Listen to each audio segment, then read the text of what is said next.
जय हिंद। आज हम लोग इंटीग्रेशन टॉपिक का कवर करेंगे। इससे पिछले वीडियो वाले में हम लोग डिफरेंशिएशन मीन्स अवकलन का हम लोग देखे थे। चलिए आज हम लोग समाकलन को देखेंगे। सबसे पहले हम लोग फॉर्मूला को समझेंगे कि समाकलन का पहले फॉर्मूला क्या होता है, इंटीग्रेशन, जिसका इंग्लिश होता है इंटीग्रेशन। सबसे पहले मैं बताना चाहूँगा कि इंटीग्रेशन को समझने के लिए आपको इस तरह का साइन चिन्ह का आपको जरूरत पड़ेगा। आपको इस तरह का नाक का चिन्ह कहीं भी दिखाई दे, समझ जाइएगा वो इंटीग्रेशन है। और डिफरेंशिएशन का टॉपिक आपको याद होगा कि छोटा डी बाई डी एक्स अगर आपको लिखा हुआ मिलेगा आप समझ जाएंगे वह अवकलन है। लेकिन समाकलन समझने के लिए, इंटीग्रेशन समझने के लिए, आपको समझने के लिए इसको इस साइन को आपको देखना होगा।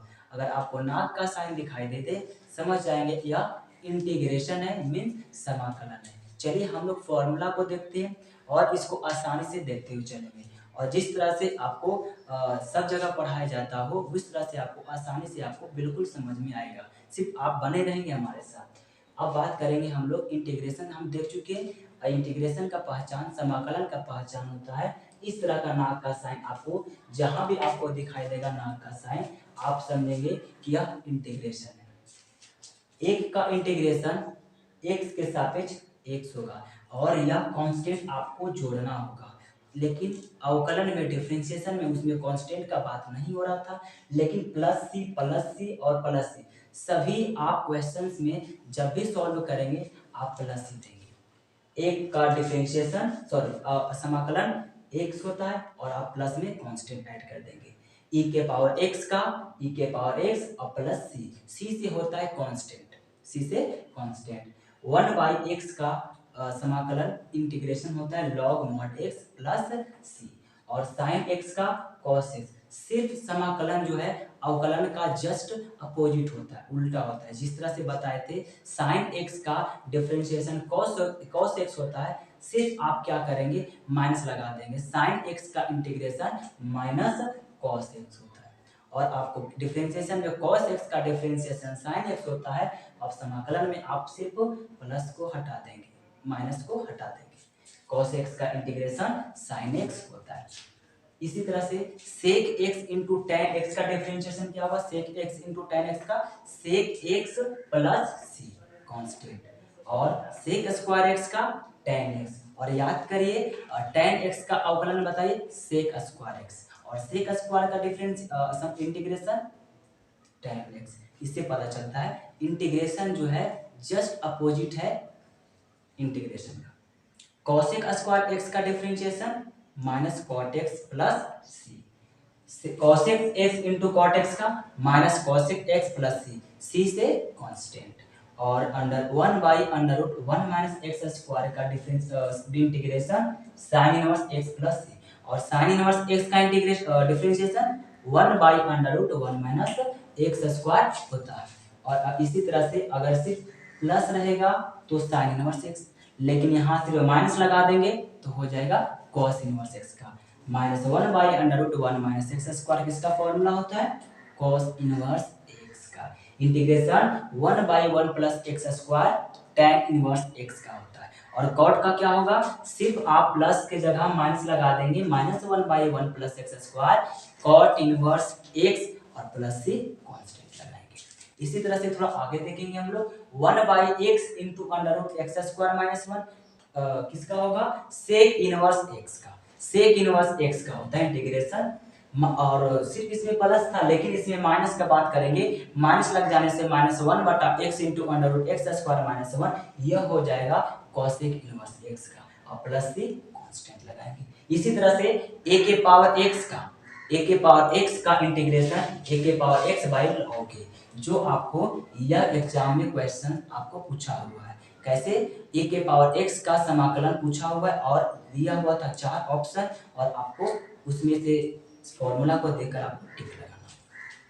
cot x का क्या होगा, log mod sin x। cot x का इंटीग्रेशन क्या होगा, log mod sin x और प्लस c क्या देंगे, प्लस c कांस्टेंट में आपको लगाना होगा, प्लस c कांस्टेंट में लगाना होगा। इसी तरह से हम लोग देखेंगे sec x का क्या होगा, log tan x/4 plus x/2 यह एक फॉर्मूला और log sec x plus tan x लेकिन अगर cosec x का बात करेंगे तो एक फॉर्मूला निकल के आएगा log cosec x plus cot x और प्लस c तो आपको लगाना है, और एक निकल के आ जाएगा log mod tan x by 2। और मुझे आशा है कि आप समझ गए होंगे, और इसी तरह से हम लोग अब क्वेश्चन को सॉल्व करने के लिए सीखेंगे। एक बार फिर से हम लोग रिवाइज करेंगे। इंटीग्रेशन का आपका पहचान इस तरह से, नाव का साइन जहां हमें मिलेगा, नाव का साइन उसको हम लोग समझेंगे इंटीग्रेशन है। और इसको हम लोग फॉर्मूला को अभी अभी देखिए, एक बार रिवाइज करेंगे। एक का इंटीग्रेशन x e के पावर x का e के पावर x, और आपको प्लस से कांस्टेंट में लगाना है, और इसी तरह से आपका सभी फॉर्मूला है और आप देख सकते हैं, और आशा करते हैं आप समझ गए होंगे, और इसी तरह से हम लोग क्वेश्चन सॉल्व करेंगे, सीखेंगे।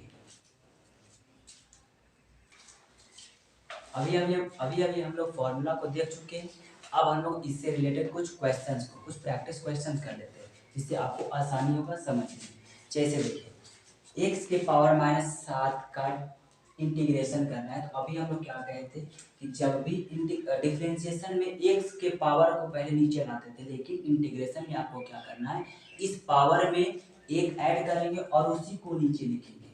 x के पावर -7 पहले से था और उसमें एक ऐड करके, और जो भी ऊपर लिखा हुआ है उसी को आप नीचे लिख देंगे, और हमेशा क्या लगाएंगे, इसके प्लस सी कांस्टेंट लगाएंगे। और इसी तरह से इसको सॉल्व कर सकते हैं। x के पावर -7 प्लस 1 क्या होगा, -6 अपॉन -7 प्लस -6 हो जाएगा, प्लस सी, जिसका रिजल्ट निकल के आएगा -1/6 x के पावर -6 प्लस सी आएगा आपका। इस तरह से इसका आंसर हो गया। नेक्स्ट है cos 2x का इंटीग्रेशन। cos x का हम लोग इंटीग्रेशन का फॉर्मूला क्या जानते हैं, cos x का होता है sin x, cos x का sin x।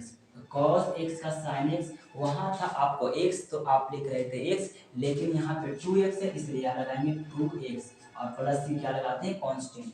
लेकिन अभी हम लोग एक समझेंगे बात को, जब भी x का जो कोफिशिएंट होता है, गुणांक होता है, उसको हम लोग बटा में कर देंगे। x का गुणांक क्या है, मतलब x गुणा में क्या लिखा हुआ है, 2 मीन्स 2 लिखा हुआ है, इसको आप बटा में करके लिख देंगे 2, और प्लस सी कांस्टेंट। आपका एक क्वेश्चन सॉल्व हो गया। नेक्स्ट है, अभी हम लोग क्या देखें, जब भी उसके पावर में रहता है, उसके पावर में क्या करेंगे आप, एक ऐड करके इसको पावर में ऐड कर देंगे, 7 प्लस 1 हो जाएगा, और उसी से डिवाइड कर देंगे, 7 प्लस 1 और प्लस सी। इसके बाद सॉल्व करेंगे इसे, तो 3x प्लस 5 के पावर 8 अपॉन 8, और इसमें बोले थे कि x का जो कोफिशिएंट होता है, गुणांक होता है, उसको हम लोग बटा में करके लिखते हैं। क्या लिखते हैं, 3, तो 3 यहाँ लिखेंगे, 8 3 का क्या हो जाएगा, 24।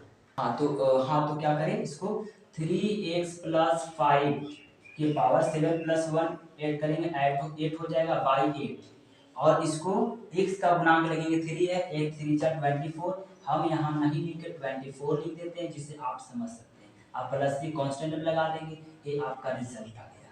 नेक्स्ट है क्वेश्चन e के पावर x। e के पावर x का हम लोग डिफरेंशिएशन भी e के पावर x होता है, सिर्फ अंतर इस बात का है कि डिफरेंशिएशन में e के पावर x उसमें प्लस सी कांस्टेंट नहीं होता था, लेकिन इंटीग्रेशन में e के power x plus c constant लगाएंगे। e के पावर x उसमें x था तो क्या लिख रहे थे x, लेकिन इसमें x नहीं, 5x प्लस 3 है, 5x प्लस 3 लिखेंगे, 5x प्लस 3, और प्लस क्या लगाते हैं, कांस्टेंट। और अभी हम लोग क्या देखें कि x का जो कोफिशिएंट होता है, गुणांक होता है, उसको हम लोग इसका डिवाइड में लिखते हैं। x का गुणांक क्या है, कोफिशिएंट 5 है, इसलिए इसको 5 डिवाइड में लिख देंगे।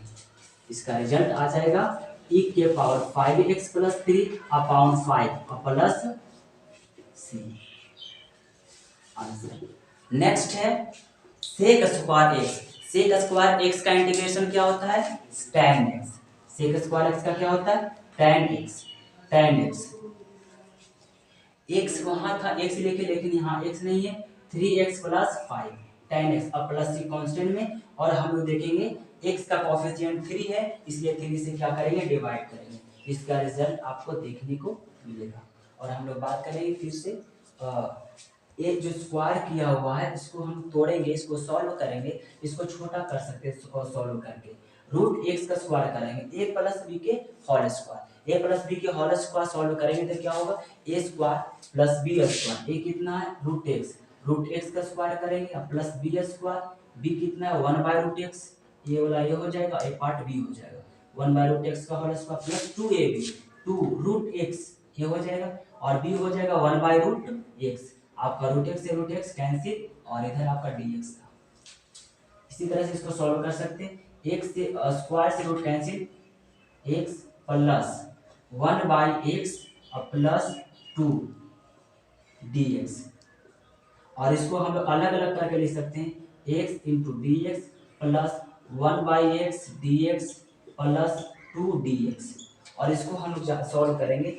x का इंटीग्रेशन क्या होगा, इसके पावर 1 है, इसमें ऐड कर देंगे, 1 ऐड करेंगे तो 2 हो जाएगा और इसी से डिवाइड, प्लस 1/x का integration log mod x log mod x देंगे, प्लस 2 का क्या होगा, 2 एक का होता था x, लेकिन 2 है तो 2x मीन 2x होगा 2x, और लास्ट में आपको कांस्टेंट लगाना होगा जिसका रिजल्ट आपको देखने को मिलेगा। और आशा करते हैं कि आप समझ गए होंगे।